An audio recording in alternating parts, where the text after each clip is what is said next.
అంటే ఎందుకు అంట డీజీపీ స్థాయి అంటే పోలీస్ ఫోర్స్లోనే అత్యున్నతమైనటువంటి ఒక రాష్ట్రానికి సంబంధించినటువంటి అత్యున్నతమైన అధికారి కదా, ఆయన దగ్గరికి వెళ్ళి ఇవ్వాల్సినంత ఆ సీరియస్నెస్ ఫీల్ అయ్యారా ఆ ఇష్యూకి?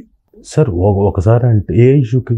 మీరు ఏదైతే అక్కడ అడ్రస్ చేశారో, ఆయనకి ఏదైతే కంప్లైంట్ ఇచ్చారో ప్రధానంగా దీని గురించే కదా? అవును, అంటే ఒకటి కాదు, చాలా జరుగుతూ వచ్చాయి. We can not say one incident, number of factors మీద జరుగుతూ వచ్చాయి for over the period of time, over the years. Okay, ఇప్పుడన్నా రియాక్ట్ అవ్వకపోతే ఎలా?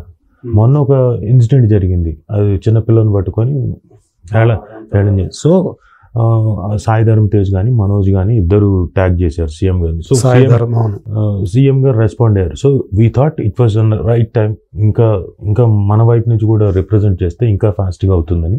ప్రణీత్ అని అతను ఎవరైతే ఉన్నాడో అతను అది టైం అనుకొని చెప్పేసి మేము రిప్రజెంట్ చేసాం. ఇప్పుడు కూడా మనం చేయకపోతే ఇంకెప్పుడు పట్టించుకోరు.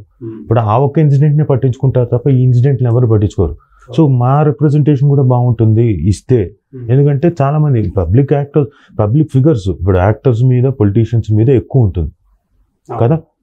ఇప్పుడు అంటే వీళ్ళంతా పబ్లిక్ డొమైన్ లో ఉండేవాళ్ళు కాబట్టి వాళ్ళని ఎక్కువగా టార్గెట్ చేస్తారు.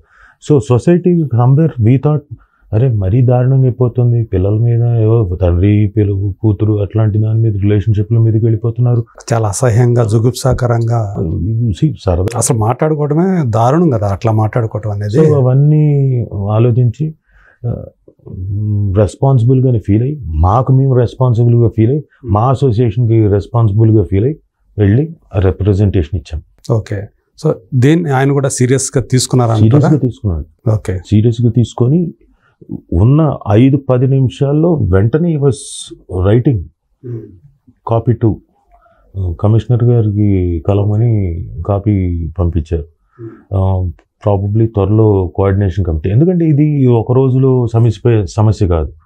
నాకు అదే ఎలక్ట్రానిక్ మీడియా గురించి, ఈ మీడియం గురించి తెలిస్తే వింటే ఇది never ending story. Digital media అనేది అవును, ఇది పెద్ద సముద్రం అండి, మీరు ఏమీ చేయలేరు.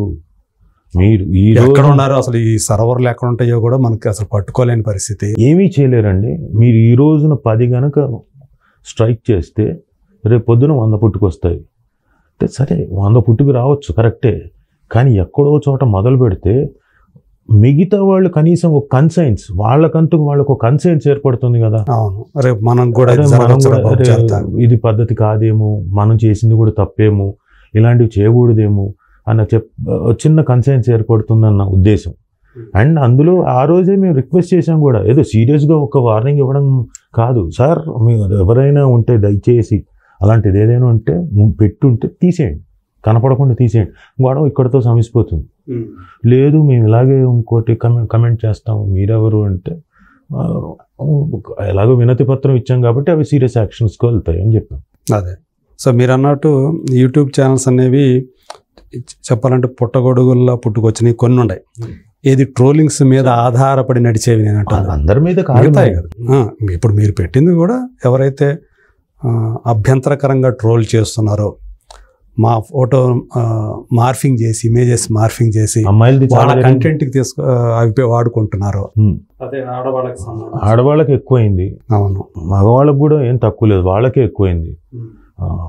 అనవసరంగా ఒక్కొక్క హీరోయిన్ ఎందుకు ట్రోల్ చేస్తున్నారో తెలియదు, ఒక సినిమాకి అది ఎఫెక్ట్ అయిపోతుంది. ఆ ట్రోల్ కాస్త ఒక హీరో మీద ట్రోల్ కాస్త ఆ సినిమాకి ఎఫెక్ట్ అయ్యి బాగున్న సినిమా కూడా రావాల్సిన ఆశించినంత ఆడకపోవడం, ఇంకోటి అకారణంగా ఇంకో సినిమా మీదకి ట్రోల్ చేయడం, ఏదో ఆగిపోయింది సినిమా అని చెప్పేసి ఇట్లా జరుగుతున్నాయి. అది మనకు నిజంగా అవునో కాదో తెలియదు, అదే వాళ్ళు వచ్చి అనౌన్స్ చేసేంత వరకు తెలియదు కదా, బట్ స్టార్ట్ అయిపోతుంది, దాని మీద చర్చలు అవుతున్నాయి. సో ఇట్లాంటివి రేపు పొద్దున ప్రొడ్యూసర్స్కి ఎఫెక్ట్ అవుతుంది కదా, వాళ్ళకేంటి బిజినెస్ ఎఫెక్ట్ అయిపోతుంది కదా. పొద్దున ఎవరైనా బయ్యర్లు కొందాము ఆ పలానా డేట్కి వస్తారనుకున్న వాళ్ళకి ఇబ్బంది అవ్వదా? సరే మీకేంటి సంబంధం, మీరు మూవీ ఆర్టిస్ట్ అసోసియేషన్ కదా, వాళ్ళ తరఫు మీరు ఎందుకు అనొచ్చు, కానీ నేను ఒక ఆర్టిస్ట్ని కదా. సో ఇప్పుడు రేపు పొద్దున్న ప్రొడ్యూసర్కి ఏమైనా ఇబ్బంది అయిందని మాకు కూడా బాధ అనిపిస్తుంది కదా. మాకు ఇచ్చినా ఛాన్స్ ఇచ్చినా ఇవ్వకపోయినా, అరే ఒక పెద్ద ప్రొడ్యూసరు చేస్తే 1000 మంది బతుకుతారు, 1000 మంది. కరెక్టే. ఇండైరెక్ట్గా చెప్పాలంటే ఒక 15,000 to 20,000 ఫ్యామిలీస్ బతికేవాళ్ళు రోజు. అలాంటిది ఇబ్బంది అవుతుంది కదా సార్. పెద్ద సినిమా అంటే ఇంకెంత. అదే కాకపోతే ఇక్కడ ఒకటి మీరు అక్కడికి ఇవ్వటం కూడా అది కూడా కొంతమంది ట్రోల్ చేశారు. ఎందుకంటే ఇది మంచు ఫ్యామిలీని టార్గెట్ చేసుకొని ఎక్కువ మంది ట్రోల్ చేస్తున్నారు కాబట్టి విష్ణు ఇలా పంపించాడు అని చెప్పేసి కూడా అట్లా కూడా దాన్ని. సార్ మేము వెళ్ళింది మా అసోసియేషన్, అందులో మంచు విష్ణు గారు కూడా ఇంక్లూడెడ్. ఆయన కూడా పరిరక్షించడం మా బాధ్యత కాబట్టి అది కూడా రిప్రజెంట్ అయితే మేము ఆయన ఒక్కడిని రిప్రజెంట్ అసలు ఆయన గురించే మాట్లాడలేదు. ఓకే, మేము ఇన్ జనరల్గా జరుగుతున్న దాని గురించి చెప్పాం. ఓకే, మీరు అలా ఆలోచిస్తే యాక్చువల్గా ఈజ్ ప్రెసిడెంట్ ప్లస్ రిప్రజెంటేషన్లో మా సభ్యుడు కాబట్టి, మా సభ్యుడు కాకపోయినా ఒక ఆర్టిస్ట్ కాబట్టి మాట్లాడాలి. కానీ మేము ఆ రోజు కూడా మాట్లాడలేదు. ఓకే, సో ఎవరు మీ గురించి వ్యక్తిగతంగా అయితే ఎవరి గురించి నో కంప్లైంట్ లాగా చేయలేదు. నో, ఓన్లీ థింగ్స్ ఎక్కడైతే కొన్ని ఉన్నాయో, కొంతమంది యాక్టర్స్, లేడీ యాక్టర్స్ గురించి, కొంతమంది క్యారెక్టర్ యాక్టర్స్ గురించి మాట్లాడారు, వాళ్ళ గురించి. మిగతా ఉంది చూడండి, వ్యక్తిగతం అన్నారు చూడండి, ఆయనంతకు ఆయన వేరే రిప్రజెంటేషన్ ఇచ్చుకున్నాడు. ఓకే, అది వేరు. విష్ణు గారు కూడా ఇచ్చుకున్నారా?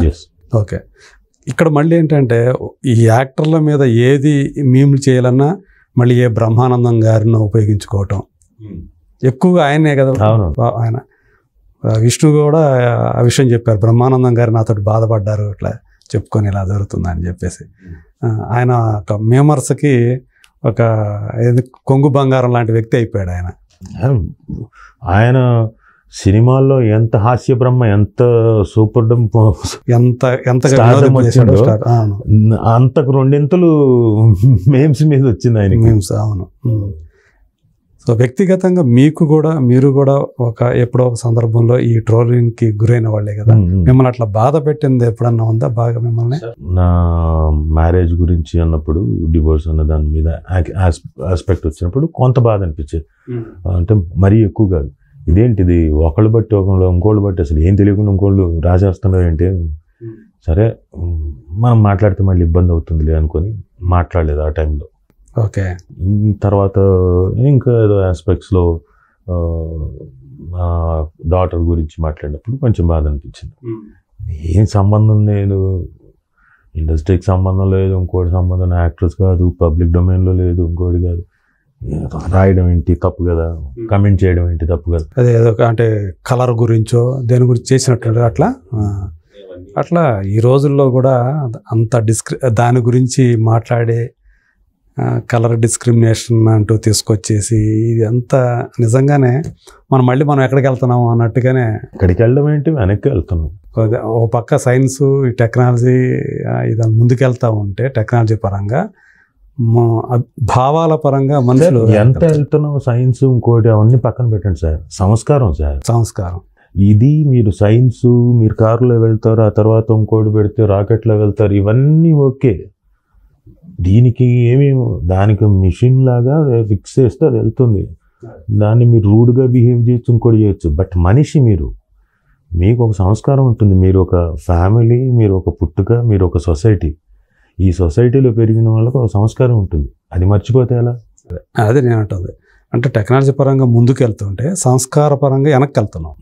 సో అట్లా అంటే అది యాక్చువల్గా మంచికి ఉపయోగపడాల్సిన ఏదైతే టెక్నాలజీ ఉందో కొంతమంది దాన్ని ఎలా ఉపయోగించుకోవటం, అది మాబ్ సైకాలజీ అంటాం. ఒకడు రాయేస్తే 100 మంది రాళ్ళేస్తారు. అలాగే మీరు కమెంట్స్ చూడండి, ఒకళ్ళు కమెంట్ చేస్తే 100 మంది అలాంటి కమెంట్లే ఉంటాయి.